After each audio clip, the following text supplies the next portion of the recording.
Hi అండి. Welcome to my channel. ఈరోజు మీకు కస్టమైజ్డ్ బర్త్‌డే చాక్లెట్స్ చూపిస్తున్నాను. ఇవి నార్మల్ చాక్లెట్స్ లాగానే అడిగారు. కాకపోతే పైన చిన్న హ్యాపీ బర్త్‌డే స్టిక్కర్స్ రావాలి అని చెప్పారు. డిఫరెంట్ షేప్స్‌లో చేశామండి ఈ చాక్లెట్స్ అండ్ డిఫరెంట్ ఫ్లేవర్స్‌లో కూడా చేశాము. మీకు ఈ చాక్లెట్స్ అనిపించినాయో నాకు కామెంట్ రూపంలో చెప్పండి. నచ్చినట్టయితే లైక్ చేయండి, షేర్ చేయండి. అలాగే మన ఛానల్‌ని సబ్స్క్రైబ్ చేసుకోండి. మీకు కూడా ఇలాంటి కస్టమైజ్డ్ చాక్లెట్స్ కావాలి అనంటే వాట్సాప్ నెంబర్‌కి మెసేజ్ చేయండి.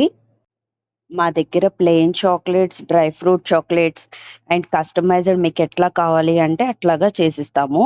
అండ్ బార్ చాక్లెట్స్ ఉన్నాయి, కునాఫా చాక్లెట్స్ ఉన్నాయి అండ్ డ్రై ఫ్రూట్స్‌లోనే చాలా వెరైటీ ఆఫ్ చాక్లెట్స్ కూడా అవైలబుల్‌గా ఉన్నాయి.